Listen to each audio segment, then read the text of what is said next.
High above 37, 73 East Broadway. This is the Jake Feinberg Show. Coming on Power Talk. Thank you so much for making us part of your day today. And what a high honor it is to bring in a cat who, whether he knows it or not, was at the right place at the right time in music history. A time when, in fact, human beings were all in the same room, hitting at the same time, and making music that way. That's why the music felt so good. And he became a decorated arranger of horns and played on countless sessions. And he really grew up learning from the original masters of all the musics, because if you go back in the lineage of modern American music, all the cats, Bill Monroe from bluegrass, Sam Cooke and Ray Charles from R&B and soul, Dizzy and Miles in jazz, and Little Richard, Fats Domino, and rock music. A lot of those cats were still around when my guest was still an impressionable youth.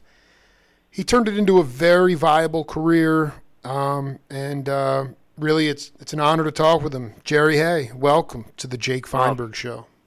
Thank you so much. I'm not sure I'm worthy of that long introduction, but yeah. Well, I mean, it's good enough. I mean, Jerry, we have a game on this program called Name That Voice. I want you to I don't expect you to know who it is, but take a listen to it and pay attention to the content, and we'll come back and break it down.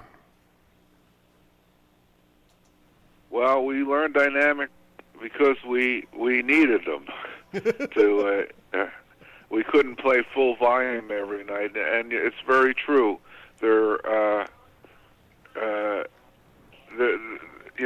We had microphones. We didn't have monitors, and in the loud bands, you were easily overshadowed. So it was a constant talk among players when to hit it, that we need a rest, and when to play softer. And it was just part of the lexicon, especially with Horace, always talked about dynamics. And when you hear his band, Art Blakey's band, and another particular, you always hear dynamics. It gave the music that third dimension, so people weren't just playing at the top volume at 11, as they said in Spinal Tap.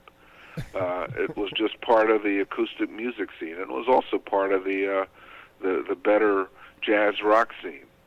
Can you talk about Jerry? Hey, you want to take a guess at who that is? Oh, of course, it's Randy Brecker. Oh, you are 1 for 1. A shot to the gap. Unbelievable. That is my first interview with Randy Brecker, and he talked about going to later in that excerpt. He was talking about going to a place in New Jersey. I think it was called the Red House Inn or something, and he would be watching Miles playing with a Harmon mute. And Lord knows how that would go over today. I wanted you to talk about where your ears grew the most on the bandstand. Wow. That's an interesting question. I guess, you start out when you're practicing, listening to, and when we were practicing it, especially at college, or even in high school when I was taking lessons from a guy in Chicago Symphony, you have to open up your ears to why these guys are as good as they are. The sound, listening to the core of the sound, and the guys that I played with in college were a couple of years older than I am, and they were a little more advanced than I was, and so you have to listen to try to improve. What are they doing that I can try to incorporate that into my playing? So that's kind of the beginning of where it was, and then when playing in a band, or especially a big band, you have to listen to the guy who's playing first trumpet, and you have to listen to the drums, and make sure you're lining up with all of that. So a lot of playing with a lot of great players opens your ears up big time. I mean, you can you talk about the idea of like the first time you were on the bandstand. I don't know if you went to the South Side but there were no monitors. There was maybe microphones.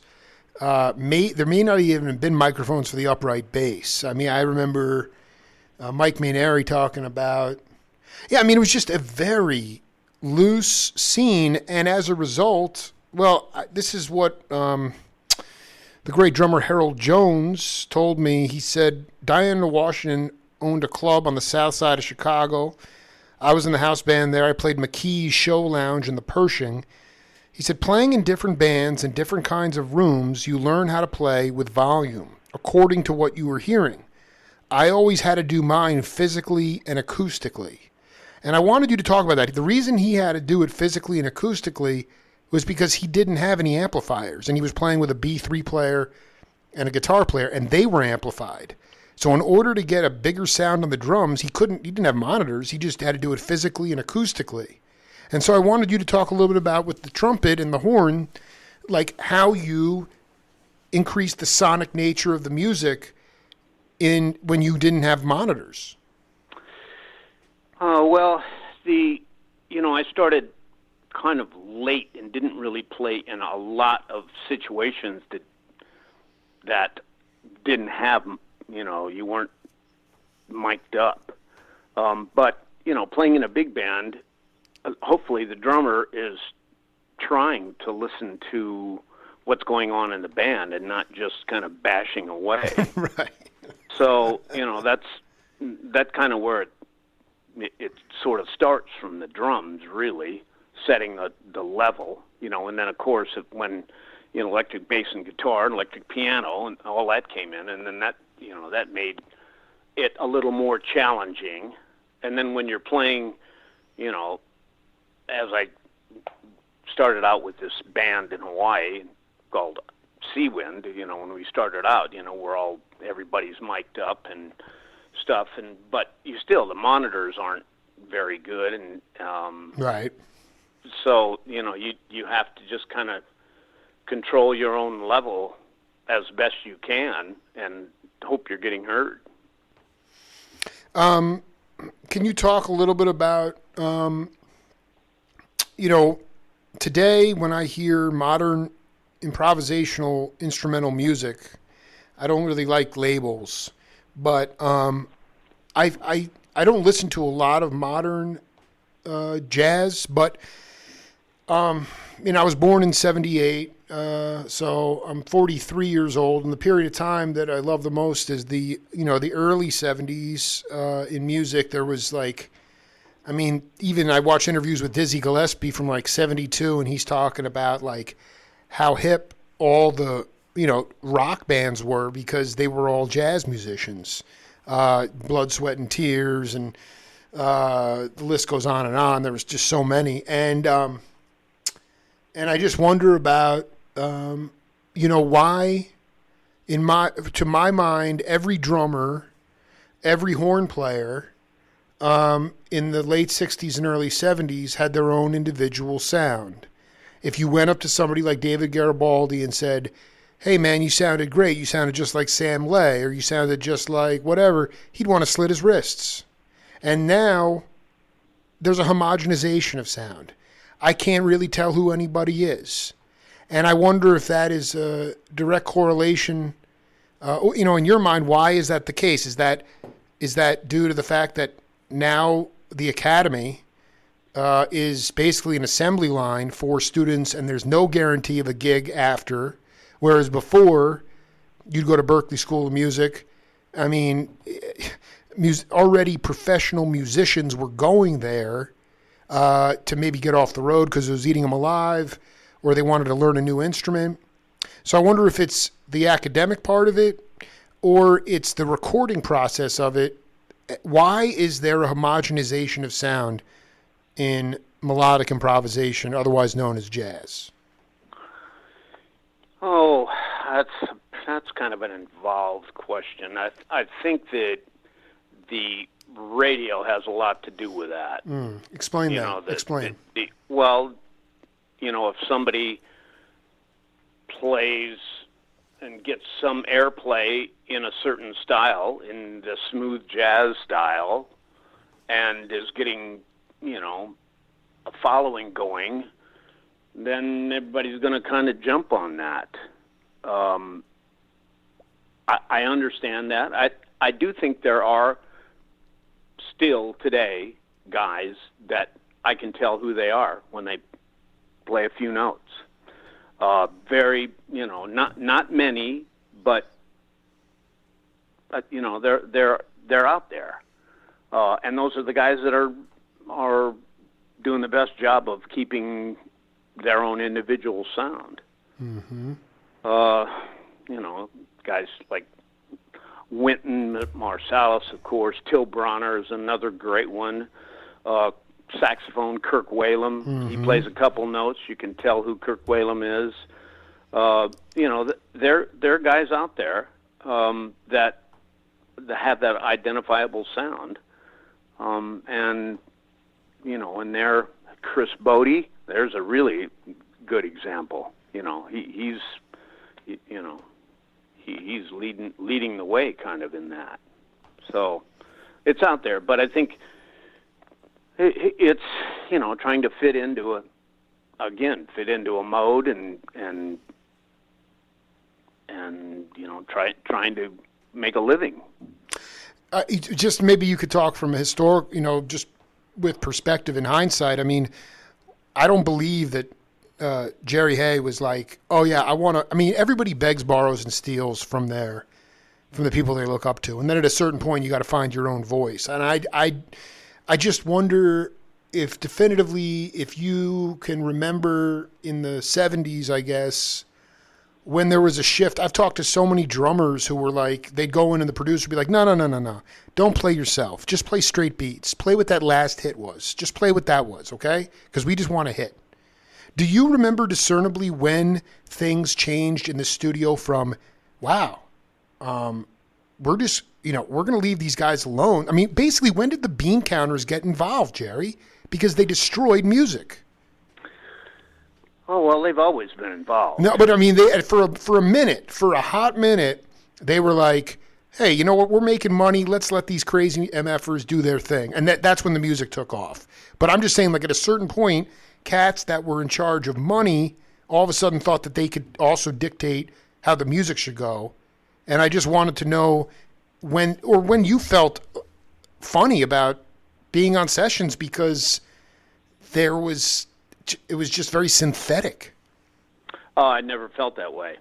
I go in, I give 100% no matter what it is. If it's Michael Jackson or if it's some unknown artist, we did a lot of Japanese projects that no one has ever heard here.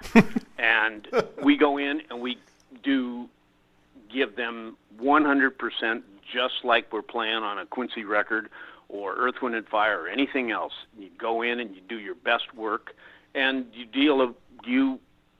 can only do as good as you can do and hope that people like it and buy it. I've been always trying to stay away from the business side of the music business.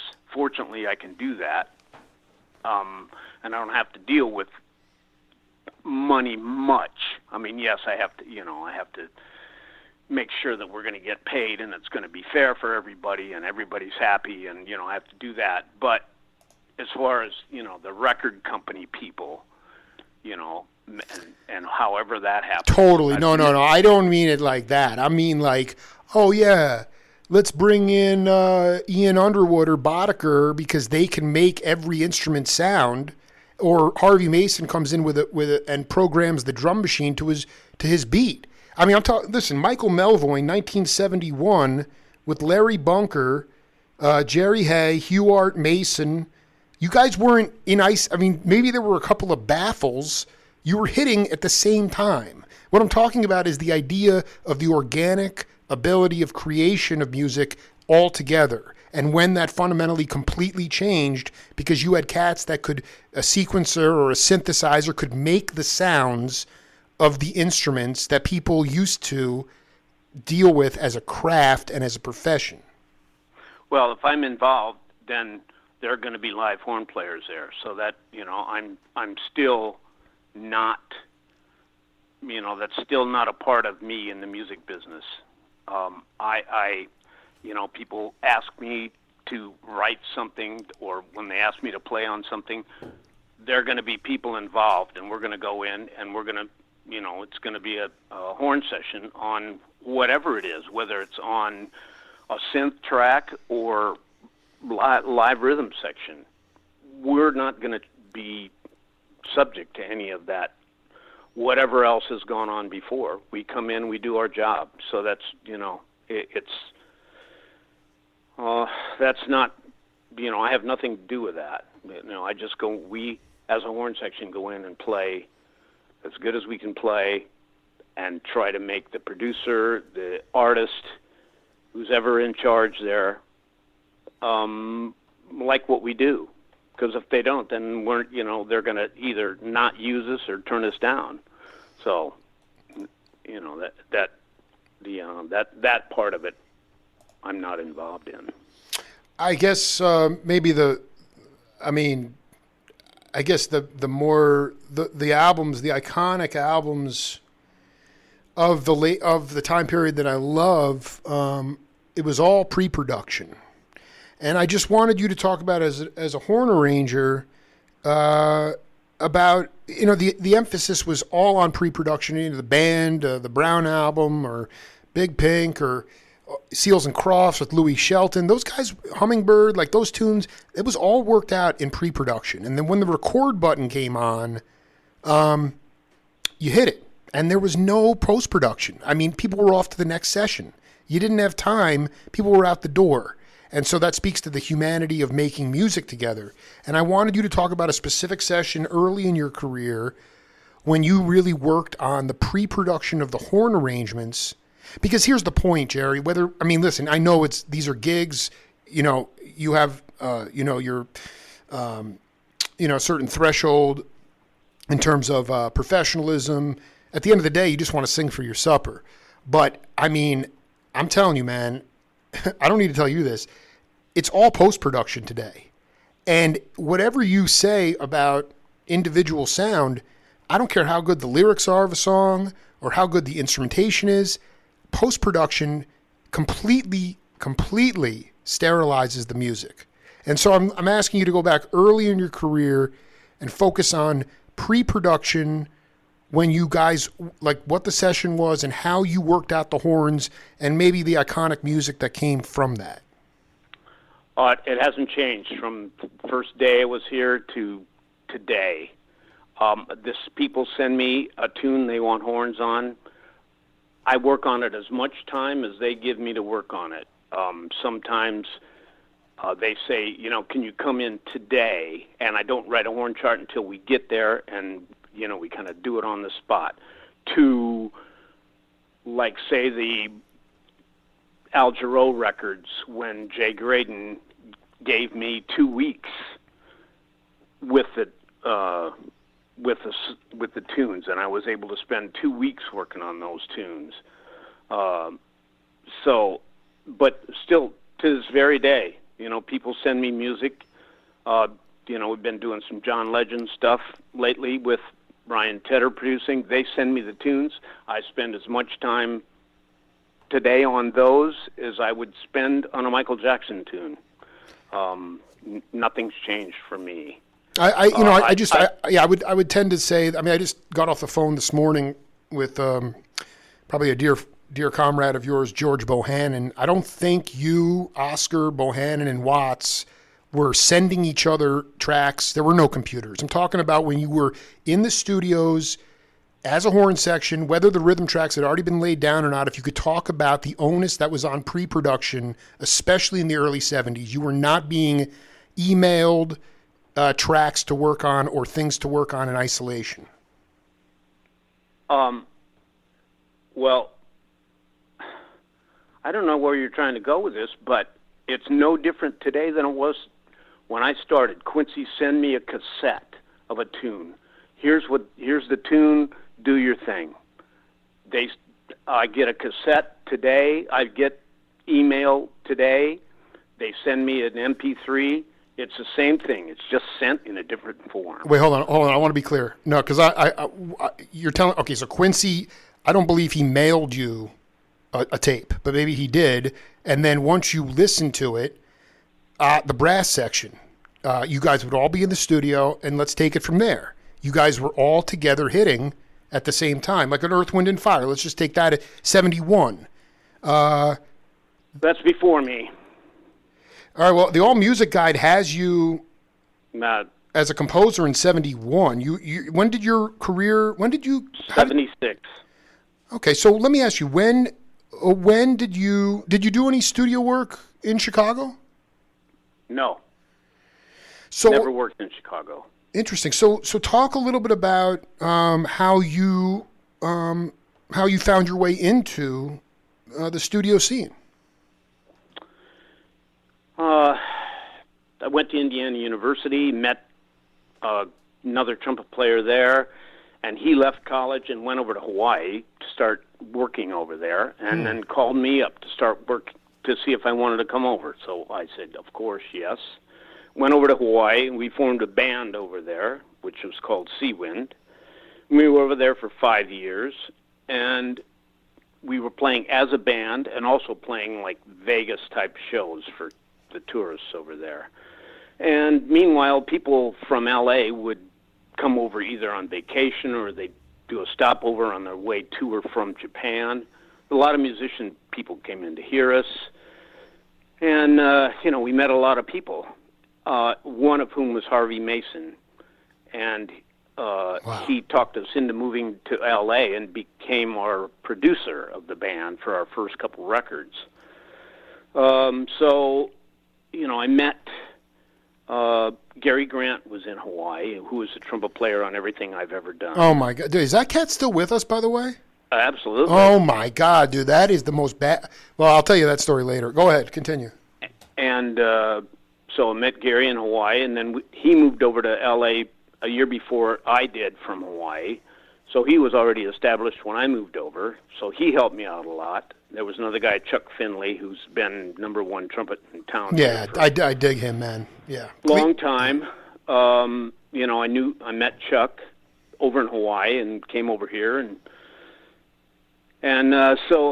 with those guys helping me get into the studio, it was pretty easy. And then this band we played at the Baked Potato for a couple years, 1 or 2 nights a week, and people would come in to hear us there, and so that helped. And then literally like 6 months after we'd moved here, I got a phone call from Quincy. I don't know how he got my number. He said, "This is Quincy Jones. I want you to come in and play on a record." Yeah, great. Yep. I said, "Who's doing the arranging?" And he said, "Well, you are." Okay.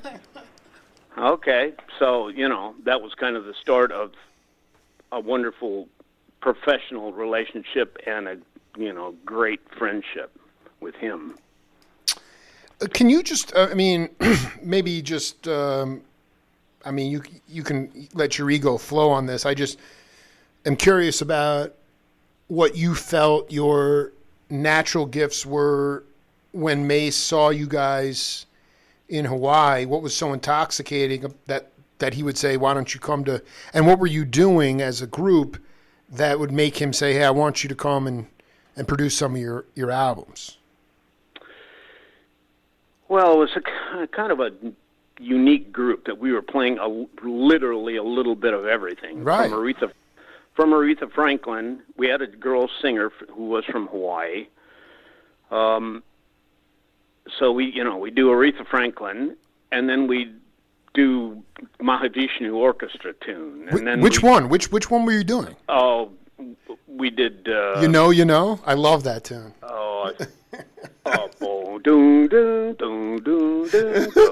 Dude, I need some of the. I need live Seawind. I need some of that live Seawind from Hawaii. You got some on analog? There are some cassettes. Oh my God, they must be burning, dude. Anyway, go ahead. So you'd go soul, fusion, continue. And then, and we did some Brecker Brothers stuff, and we do Tower of Power, and it was a little bit of everything. And that everybody in the band was, and still is, a really great musician. Larry Williams, who played saxophone and keyboards on a zillion records, and he played on all of Michael Jackson's stuff. And the other saxophone player played on Michael Jackson's stuff in Seawind. The bass player is a very busy bass player in L.A. And so, there was a lot of potential there, and I think Harvey saw it, and we were kind of raw, and came over here, and he helped us out on getting the record contract and producing the records.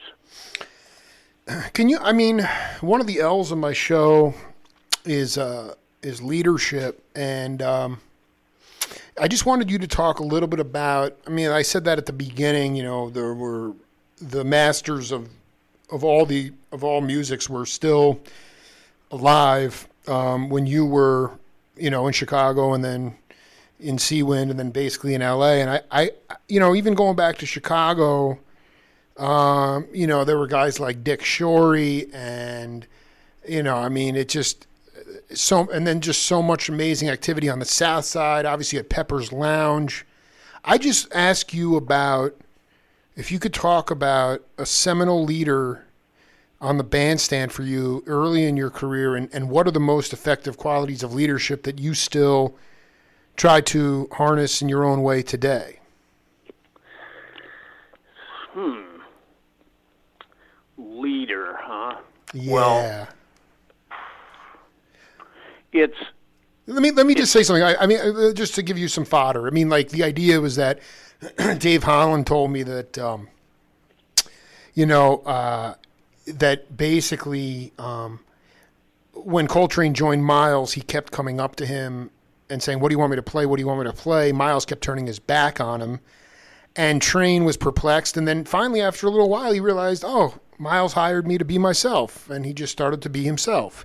So it was like a non-verbal leadership style. It was unorthodox, no doubt, but it was not as verbose. We're such a verbal society today. We're talking right now, but I just wonder about some unconventional leadership things that really, in retrospect, helped you grow into your own self. Well, it's Quincy, number one. Well, back before that, my trumpet teacher at Indiana University was probably the best man I will ever meet. Who is this? His name is William Adam. Was William Adam. Passed away. Were you there? Were you there with Brecker and Booker T, or no? Mike Brecker was sort of hanging out when I was there. Randy's 4 or 5 years older than I am. You're absolutely right. Yep. So no, they weren't there. But of course, their legacy was there, and we knew all about them. But the trumpet teacher there was just the greatest. In all aspects of life, and really even more so, not trumpet, but just about how to be a good person, and that life. Can you give an example? Matters. Can you give an example? You as say you were playing, practicing, and just not going right, and you can go in and talk to him. He had his degree in psychology, and you could go in and talk to him 5 minutes, and you'd walk out of there knowing that you were going to be the best trumpet player in the world. And this guy could, and he did that with everybody that he ever met. He built his house by himself. He built a cabin, 22 acres in Colorado, for starting with cutting the trees down. Oh man, a total Renaissance man, dude. Yes, yeah, do everything kind of guy. So he was really great. And then came to L.A. and Quincy. The first session, he said, "Well, you're going to do the arranging." Okay, it wasn't much, just a little instrumental tune on one of his albums, and the horns are just kind of playing the kind of the intro deal. Not a big deal, but okay, that was an opportunity, and I guess he liked it, and then he called for the Brothers Johnson Blam record, and he just basically sent the cassette, and yes, I think it was probably brought by messenger back then. It wasn't the mail. I mean, I would love, right. So there was an analog, continue. Go ahead. So he sent the cassette and said, do your thing. So right there, he's going like, okay, I like what you do your thing, and we'll deal with it.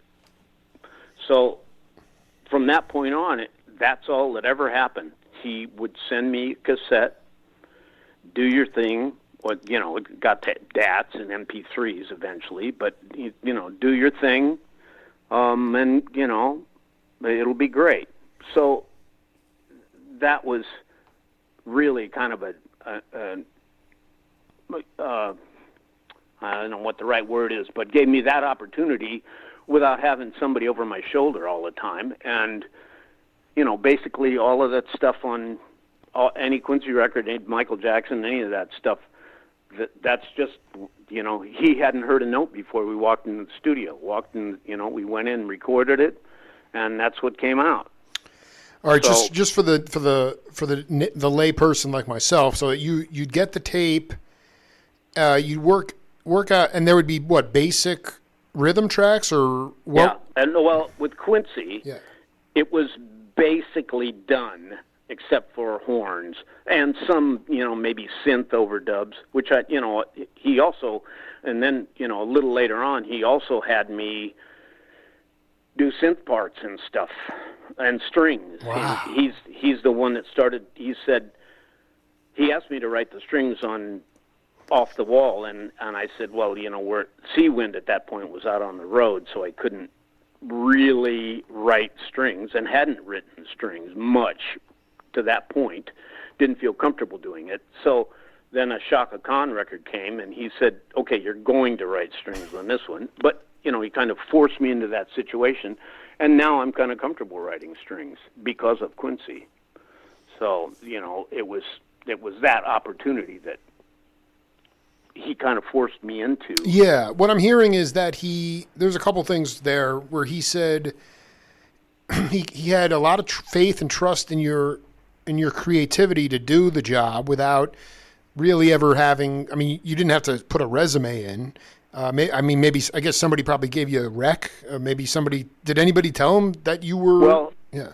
Harvey Mason played on the Brothers Johnson Blam album. Blam. Yes. And so did David Foster. Yes. And I had worked with David Foster a little in the studio, not necessarily with him producing, but just as a player. We had done a couple things, and Harvey and David both said, maybe try Jerry to write the horns on this. Because I'd worked with Harvey on obviously he produced the records, and I'd done something for him. Right. So yeah, I'm looking at this. First of all, it was the year I was birthed, 1978. Blam. Gary Grant, Jerry Hay, Kim Hutchcroft, Lawrence Williams, Steve Porcaro, Eddie Bongo Brown, Richard T. Did you fly Richard out for the gig, for the session? Probably did some in New York. So excuse me. Am I hearing this correctly that if it was a baseball game and Quincy sent that tape over, the game would be like the 7th or 8th inning and it was just waiting for the horns? Is that what I'm hearing, or was the vocals would go on after? No, the vocals with Quincy, the vocals were at least fairly complete. Interesting. Maybe not the final take or the final comp, but you knew what the tune was, you knew where the backgrounds were. It was pretty much finished when I got it, which makes things much easier for me, knowing that, okay, well, the backgrounds are going to fill that hole. I can't go there, and, this is where the vocals are. I can't be there, and, here's the intro. We can be there. So, and that doesn't always happen. A lot of the Earth, Wind, and Fire stuff was rough vocal melody, sort of, in some cases, and sometimes not.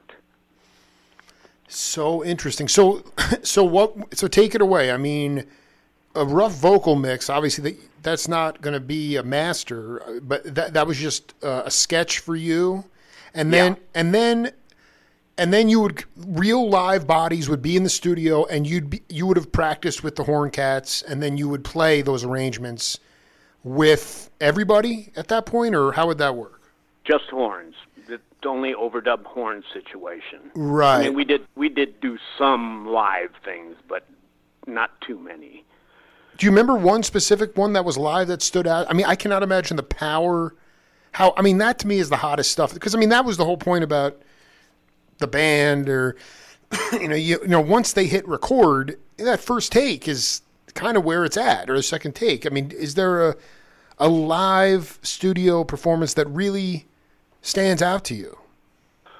Well, you mentioned Mike Melvoin. We did a record that Mike wrote all the charts, that it was live to 2-track. So there's not even, the engineer is mixing as we go. So you get one shot, that's it. Talk about the approach with that. I mean, how did you, not that you did that a lot, but that to me is the Jake Feinberg methodology. I mean, that's, that's where the information comes through you from the heavens. You're out of your thinking mind, you're out of your emotional mind, and you drop into what I call the primordial gut. I mean, can you talk about it, especially for younger cats? Because I hope in some way that we can return to that in some way, shape, or form. Because, and that's just my thing. I mean, can you talk about how you approach on the fly, kind of hit it and we're done? Well, it's a little more pressure, but for that particular record, it was, it was just another session. It was Chuck Finley and myself. Jim Horn, if you know who he is, a great saxophone Still looking player. for Jim, man. Mike Dacey's supposed to hook me up with him, never did. But I love Jim Horn, man. Pete Chrisley, legend, dude. Yeah, Deacon Blues. Harvey Mason played drums. So you got all great guys there. You go in and you read it down once. Okay, let's record. Here we go. Boom, that's it. It at that point, it's you have done so many sessions that it's. I mean, yes, it's live, and we've done it before, and here we go, and you just play your part, kind of try to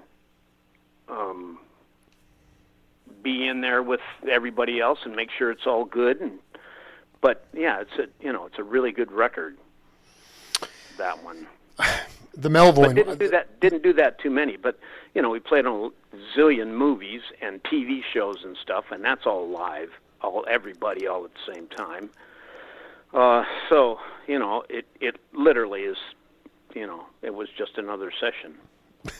I love it. I mean, it's. I got another name that voice for you, Jerry Hay. 1 for 1 so far. This can be harder, but take a listen to the content, and we'll come back. And then I would read in books about how Kenny Clark was the first drummer to quit playing 4 on the floor and to use it as like he would his left hand to play non-repetitive comping figures. And I say, okay, I'm going to check that out. I could never really figure out what he was doing until I met Ed Thigpen, who was a great jazz drummer. And Ed and I became good friends. I'm very, very honored by that. And he had seen Kenny Clark live, and and one day we were talking, and he said, I don't know how it came up. He says, one thing that really, really makes me angry. I said, what's that? He says, these guys who write these jazz history books and come out with these ridiculous statements. And he says, the one that kills me is that Kenny Clark revolutionized jazz drumming because he quit playing the bass drum on all 4 beats. And Ed said, that is absolutely false. He said he played soft 4 on the floor and accented within that. Same way Max Roach did, same way Blakey did.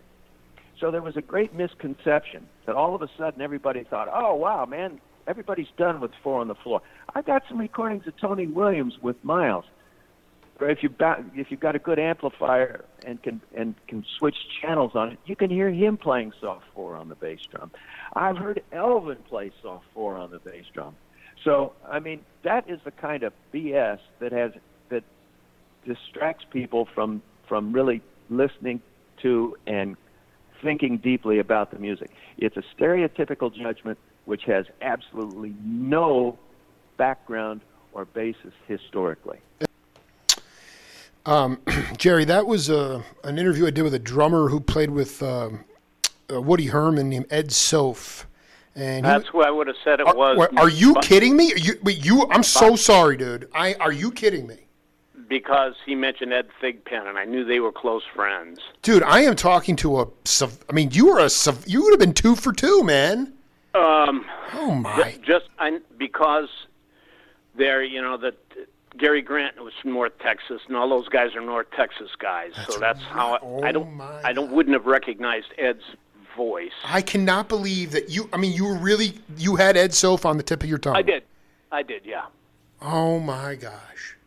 Dude, that is so, and so more, not so much it's just sort of the misconception or the mythology.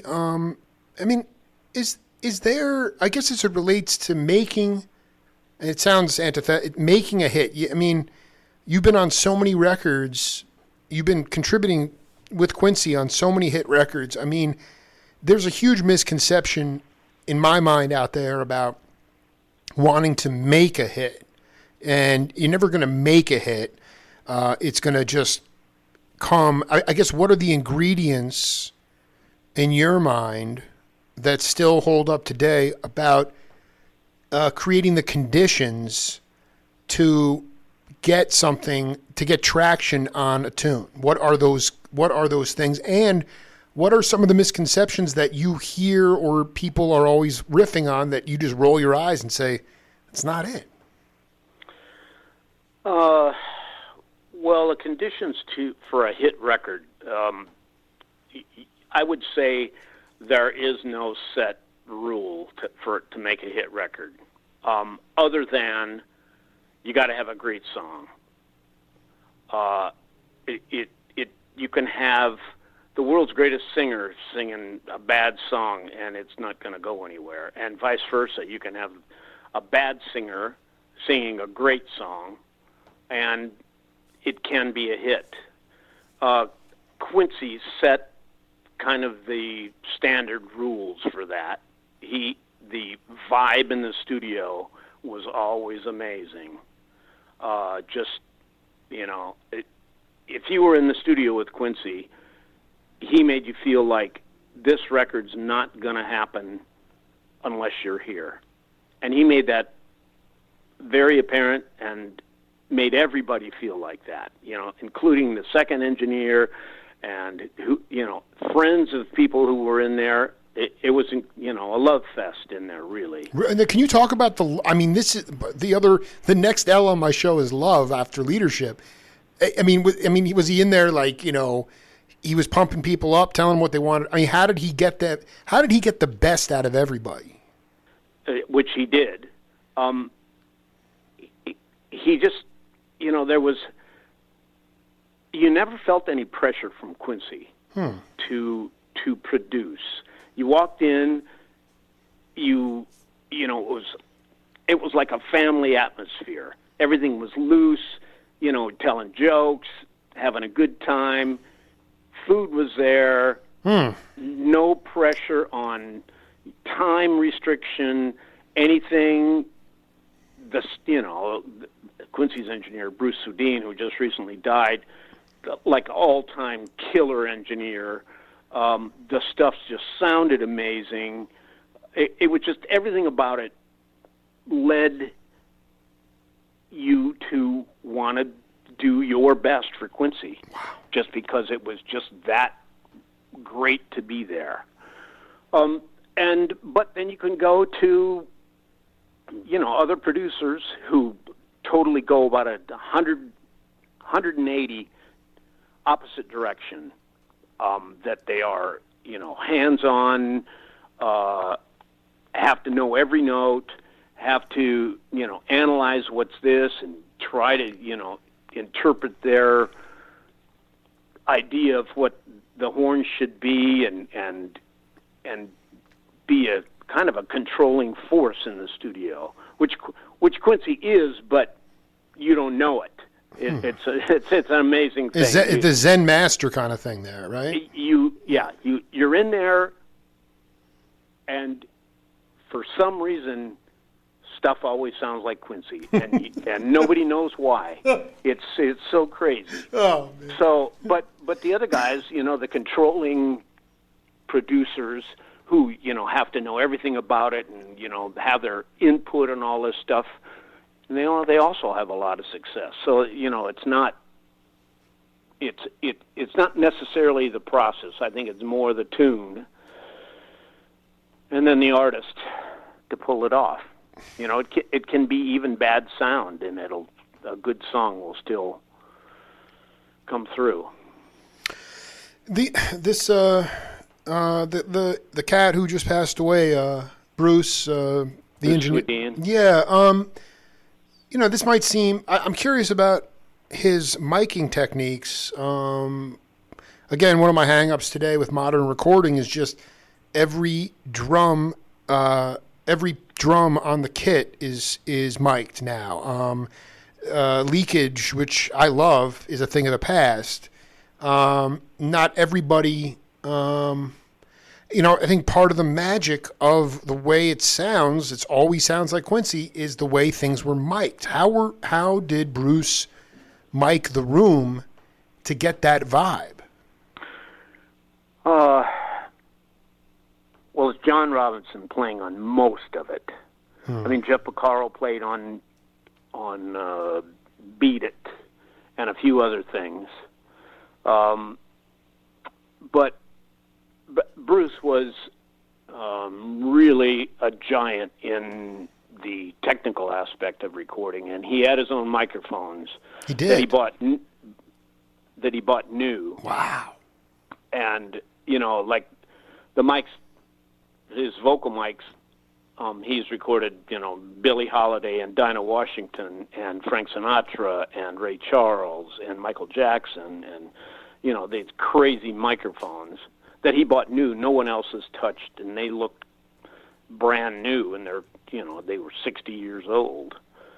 Wow. And he did mic every tom-tom, of course, but guys put up room mics, and you get that leakage there. Yeah, I don't mean like bad leakage. I mean like good leakage. If there is such a thing. The room mic. Room mic. So they put up room mics.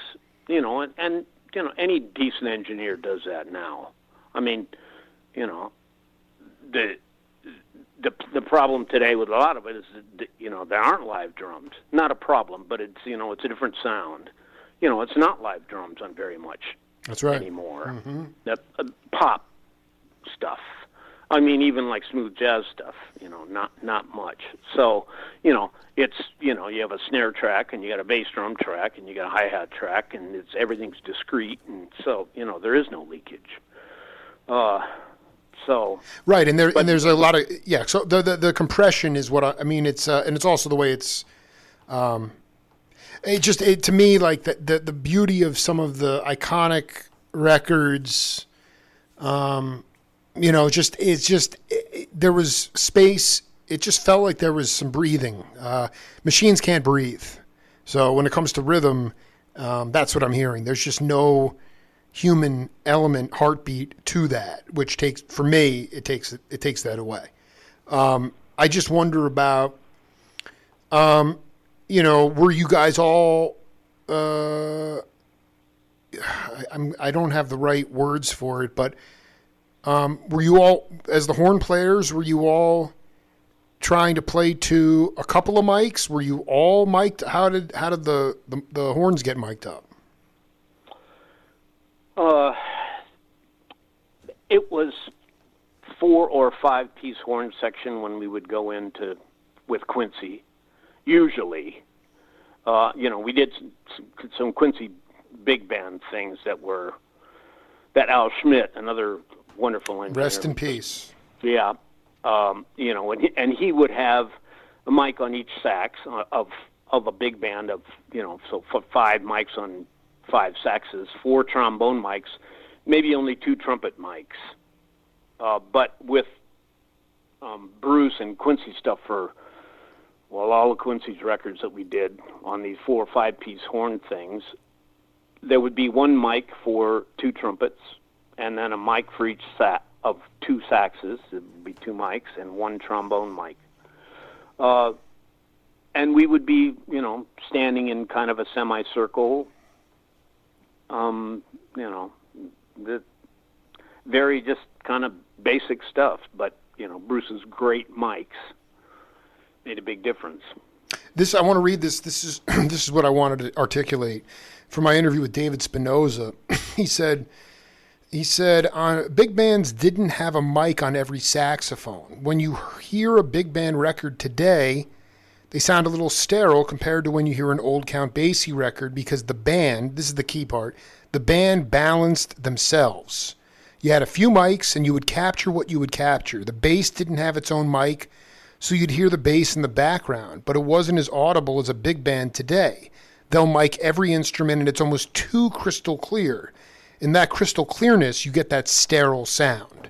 And more so than just the opinion of that, I'm interested in going back to Chicago when you were blowing with Seawind. Like, how did you guys learn when you had limited amplification to balance yourselves?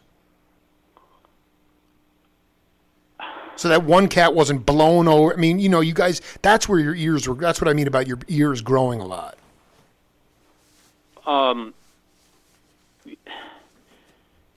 It's, in the situations that I was in, which was mostly Seawind, there was only 1 trumpet, 1 or 2 saxophones, but the rhythm section was amplified, so, I don't really relate to that question, I guess I'm saying that, right.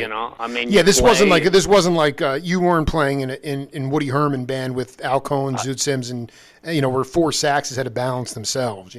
I played in Woody's band for a couple months too long, really. Oh, really? But I did. You did? I did play for a couple months. Yeah. With Alan Broadbent? Who was in the band? Alan Broadbent was. Yes, Holy he was. cow! I need tapes of that. Jerry Hay, and did you ever record with him or?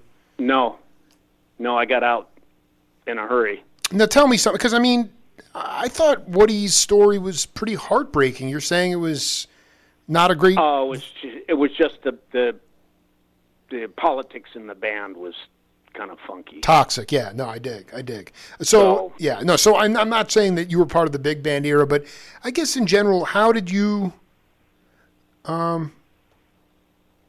Did you feel at any point in your career, outside of the studio mainly, that where there was an onus on when you really had to balance yourselves as a horn section, and ultimately like. Yeah, that was revelatory to me, as far as, today you might have that crystal clear sound, but that's what Spinoza was saying. There's a sterility to that as opposed to less mics, more human balancing of the instruments, and then you kind of wind up getting what you get on that record.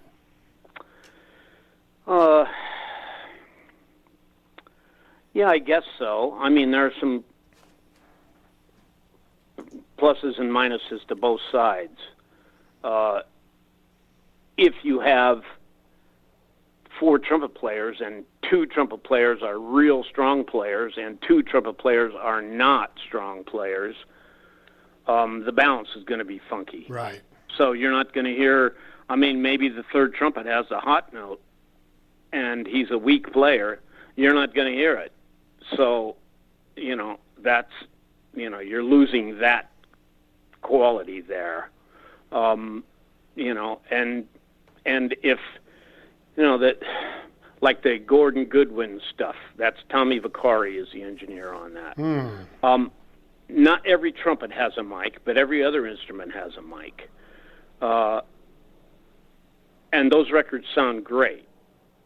You can hear everything. It's a different sound. It's not the old big band sound where you hear the trumpets are kind of roomy, and the saxophones, because they're closest to the microphones, are more in your face, I guess. That's right. And the trombones, same thing. Trombones sound like they're playing in a cave. I don't necessarily think that's the greatest sound either.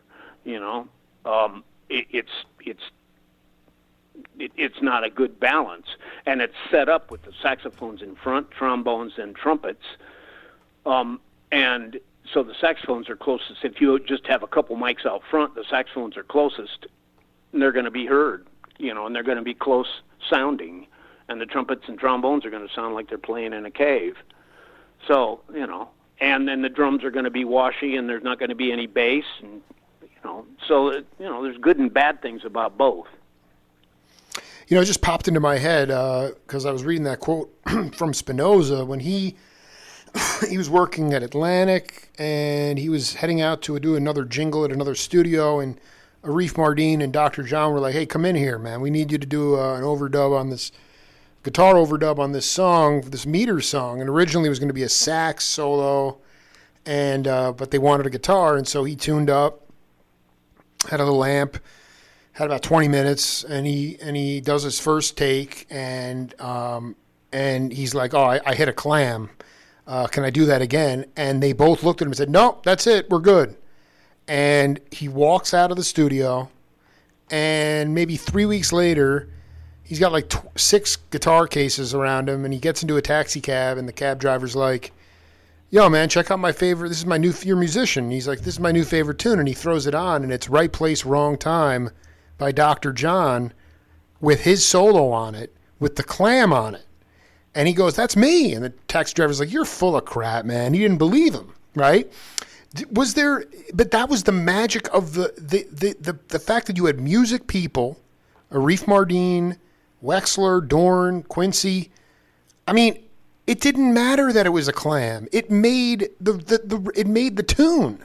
And I've talked to Dean Parks about, I forget what album he was on. He hit a clam. Can you recall in your career with Quincy, not just necessarily you, but some horn player, somebody actually not playing the right note, but recognizing that, oh my God, there are no wrong notes, so let's leave that because the feel is so good, and it turned out to be a hit?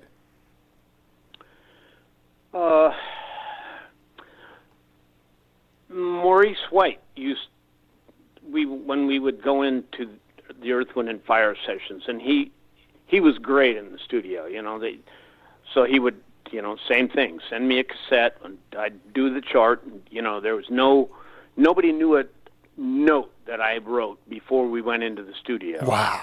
So, I love I mean, that's always the way every time. Nobody heard a note before we recorded. So anyhow, we went in there, and we would do a rough take of the chart, clams and everything, just so he could hear what was, what I had in mind. Sure.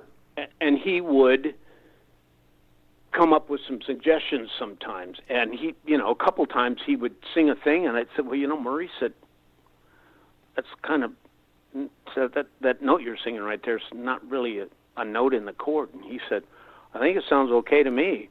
And, so then, okay, well, we'd go out and play that. And you know what? Yeah, you're right. You're right. And there's another one. There's a string part on "Baby Come to Me" on the intro. That's a wrong note in the chord. Oh, man. Oh, I love and I mentioned it to Rod Temperton, who wrote that and Thriller and a zillion other tunes. And I said, "Rod, that's not a note in the chord." And he said, "No, but it's a note in the melody of the string line." Dig. I went, he said, "What else would you want it to be?" And I said, "Well, how about this?" And and then you play that, and it's just, well, that sounds horrible.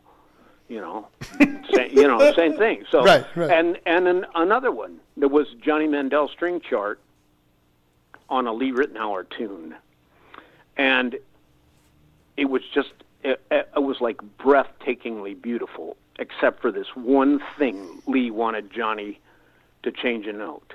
Johnny goes, okay, what would you like? What note would you like that to be? And Lee says, just I don't forget what it was.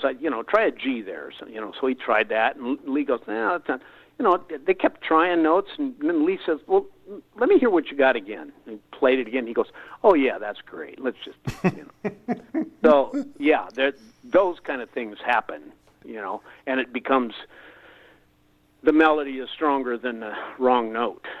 So that's, and I just want to, I get the nuggets of enlightenment here, because the first time it happened, it was revelatory to you. The melody is more important. Can you talk about the lesson that you took away from that? That it may not be the right note, but it works for the melody. Yeah, that's Maurice White. Every time we go in, and still to this day with Foster, with going to the studio and, Maurice White, there are no wrong notes, No way. Did you see him? Did you go to see Ramsey's trio in Chicago? No, that was kind of before my time. Yeah, but I mean, what were you doing in the late 60s? You weren't just like hermetically sealed in somewhere. You must have been checking out the scene. I was in high school, and I wasn't in Chicago. Oh. I was 100 miles west of Chicago. Oh, interesting. Did you ever dwell in the city limits of Chicago or no? Live? Yeah. No. Okay. So no. My brother went to the University of Chicago for 2 years, and my sister lives out in a suburb now. But the most I ever spent any time there was taking lessons from the guy in the Chicago Symphony, and that was just every other Saturday. Wow. And then it was directly from there to Hawaii. Well, I went to Indiana University. That's right. Okay.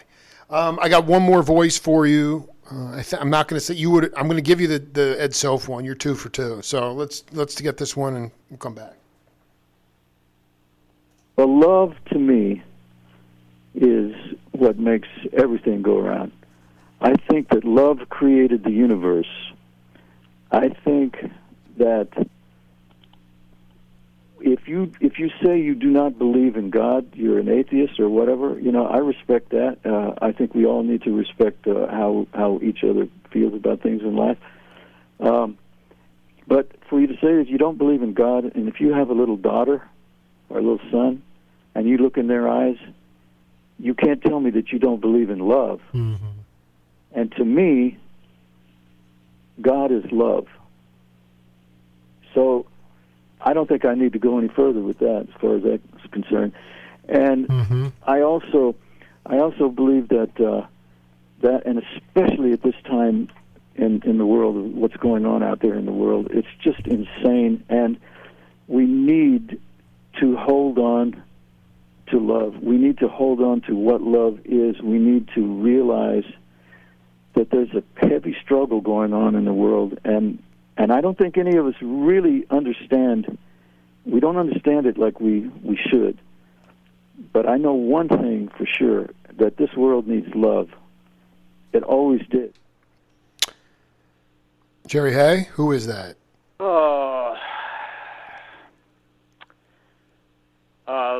Is it somebody from New York? It is. No, it's a cat you've probably worked with many times. He's originally from Tulsa. Still with us. I mean, I thought Ernie Watts there for a second. No, I've done a couple with Ernie, but that's not Ernie. That was. Anyway, I still can't believe you got the Ed Soph one, but that was my first interview with Jim Keltner. Oh, I've only met Keltner maybe once or twice, and just in passing. Well, then you wouldn't have gotten it. And you know what? I don't believe I've ever heard him speak. That's amazing. I just wanted to also go back to something. Even with the micromanaging producers, you would not. They wouldn't, even if they wanted to hear what you did, you wouldn't let them hear it until you got to the studio? It's not that I wouldn't. It just that there was no such thing as a demo back then. And then, by the time I had done, a few Quincy projects, and the I Am record with Earth, Wind, and Fire, after that, everybody kind of knew what I could do. Right. And those were my demos. If you don't like the way those sound, then don't call me. I dig. And they just let you do that you had your own methodology at that point. Yeah. Until, and a pretty good track record. So, until probably 10 years ago, I never did a demo. And then, with all of the advent of all of this stuff and producers not really knowing much. Yeah. They want to hear it before you go in. Right. They want to hear it. So you finally succumbed to the demo. So I did, yeah. So, it's good news, bad news. Cause, Yeah. No, I know. I know. You send them a demo, and of course they have all kinds of ideas after you send them the demo. And I always say, I never did a demo for Quincy. I never did a demo for Foster, Maurice White, any of those people. Because I think I just wanted, this is so important, Jerry. Like, because their mindset was, hey, you know what? We'll create some of this in the studio. Like, we'll put it together as a group.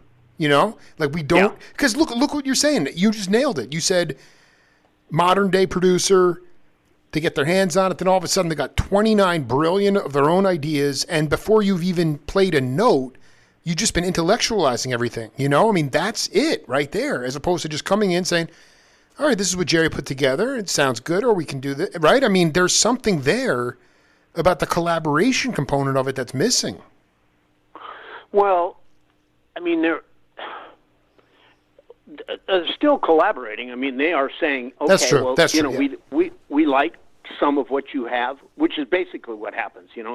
We like most of what you have. How about if you did this here, or change that one note, or maybe make that a little less involved, something like that.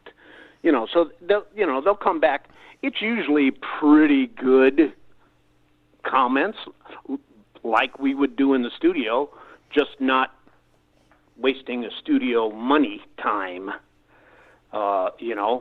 So it's okay. I'm not mad about having to do the demos and stuff. Plus, I get it in the computer, and then I just can print out the parts when everybody's happy with it, and that makes that part easy. Absolutely. I remember, the cat that hit me to you was Bill Maxwell, and I remember seeing this VHS tape back in the early part of this century. Freddie Hubbard at Fantasy Studios. Alan Ferguson was arranging. I don't know if you were on the date, but it was Laboriel, Max, and Grant, Gary Grant, Finley, and then there was a tuba player, DeRosa. It was the most burning. And were you on that date or no? I got called for that day, but I was doing, I forget what else I was doing. It was supposed to be Chuck and myself. So Grant filled the void, and I just, and I wanted to, even though you didn't know Keltner, he went there with me and gave me his concept of love, and I wanted to ask you about that shared sense of love that you guys had as a brother and sisterhood. I mean, whatever you want to say today, I mean, I don't care if I talk to Don Randy. It's hard for a lot of these cats, like Don, for him to just go in. Yeah, he's getting paid. That's cool. But, plug in, play your electric piano piece. Okay, you're done. See you later. I mean, there was such a camaraderie, and it wasn't always great. But I just wanted you to talk about the ability, your concept of love, and really ultimately, how love lent itself to the creation of, how love can lead to the creation of seminal music. And all I'm saying is, Jerry, for my daughters, they get fed a lot of weird music. So their ears are open. But there's just a lot of cats in the pop music world today that they have a lot of Twitter followers, or they are very beautiful, and they sing, and they say, "How did I sound?" The engineer said, "Terrible. Come up, we'll fix it."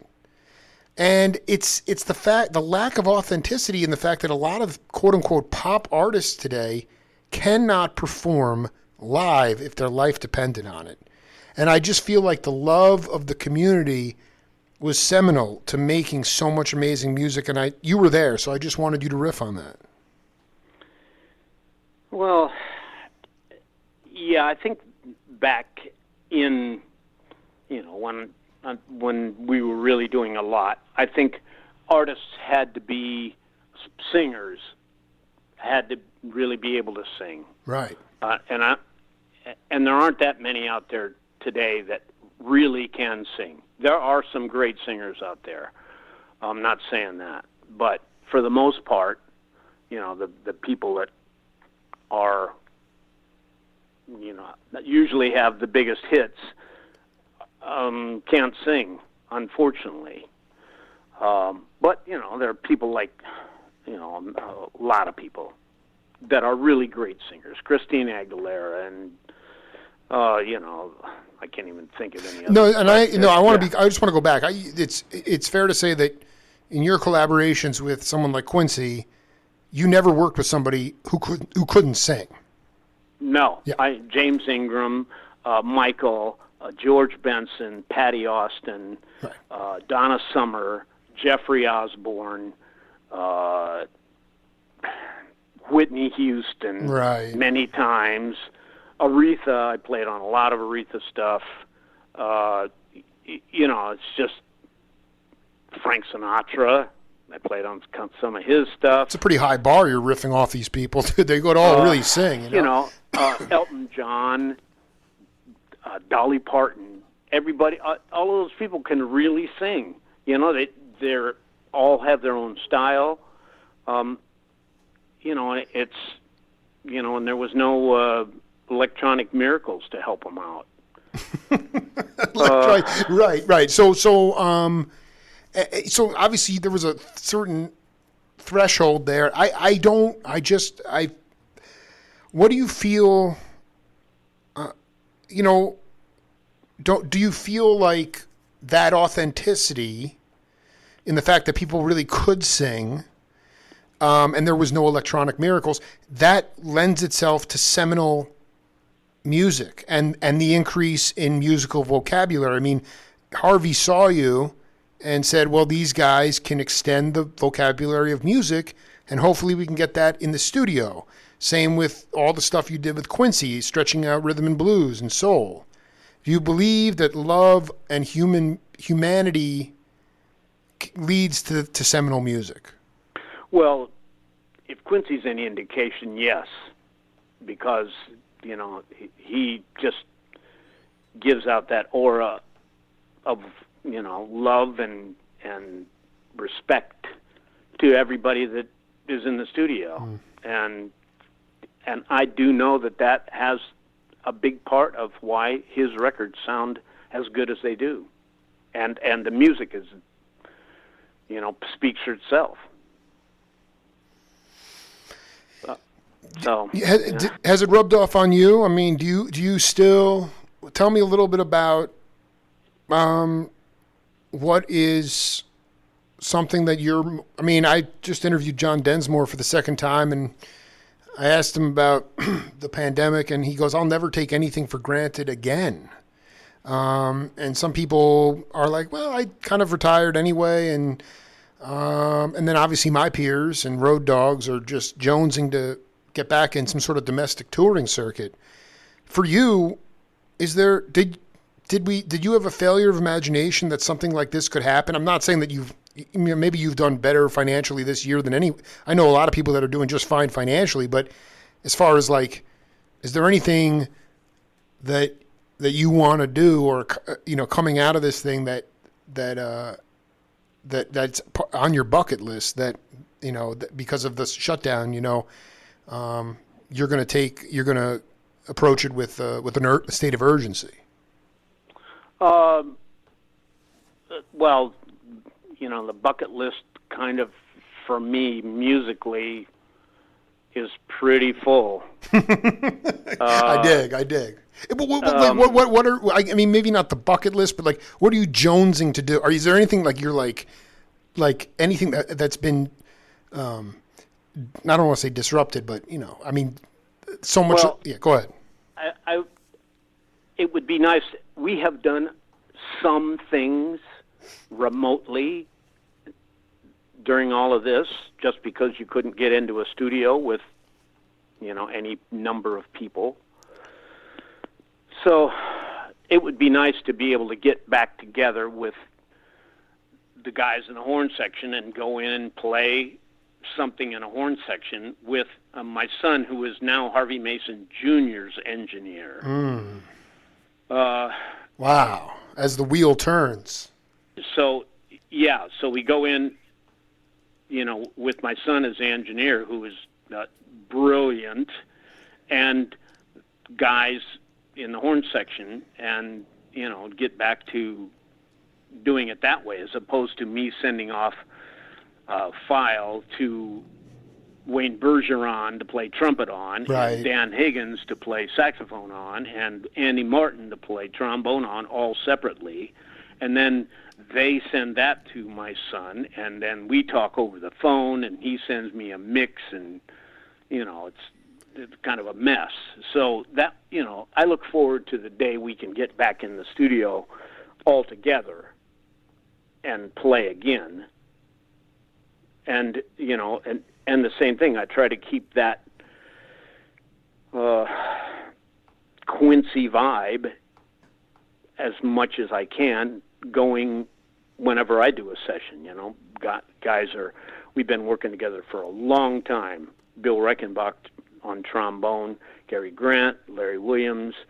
We've been playing together for 50 years. Wow.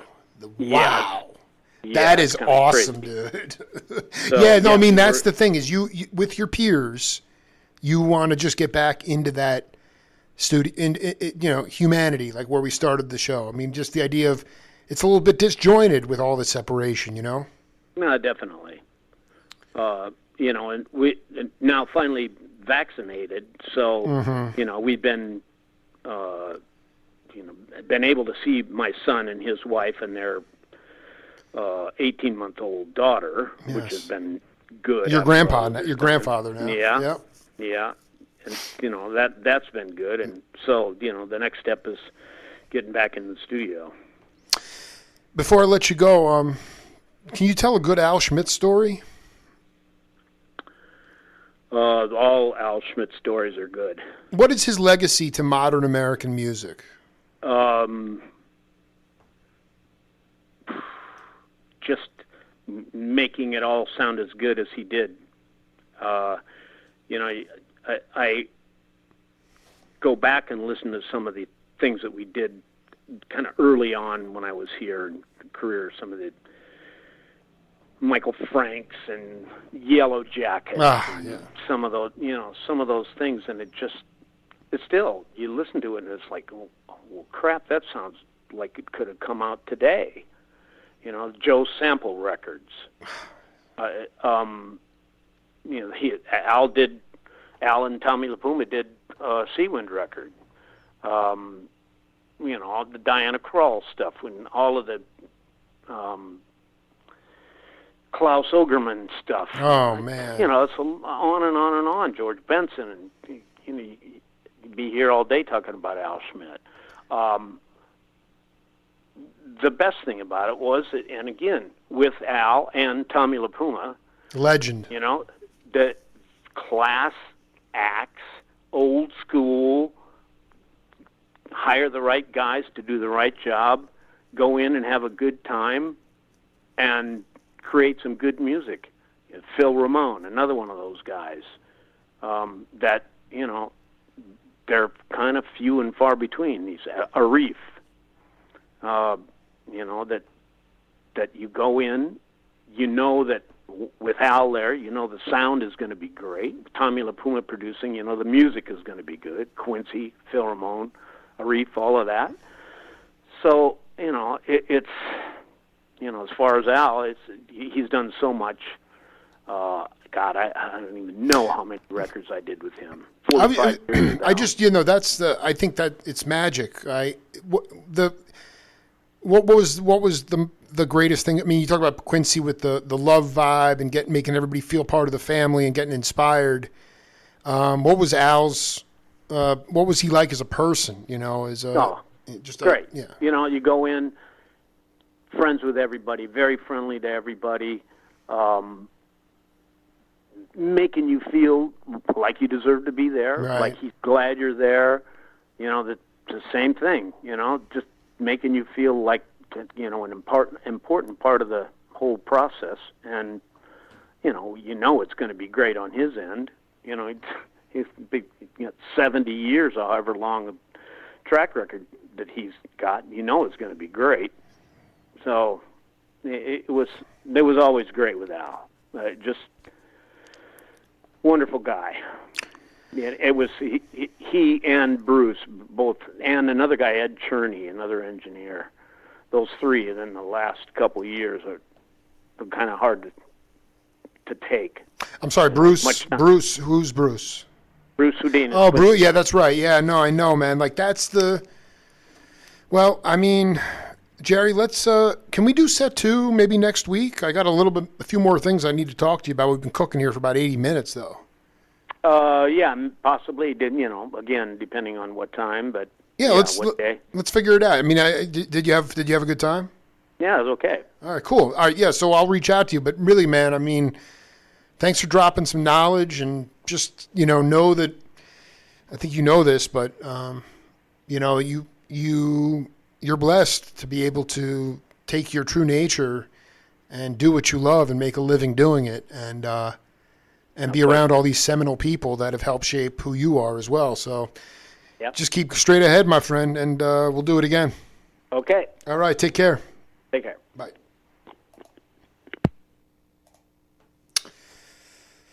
Couple great interviews today. Thank you to Bill Maxwell for connecting me with Jerry Hay. That's it for the Jake Feinberg Show. We'll see you tomorrow.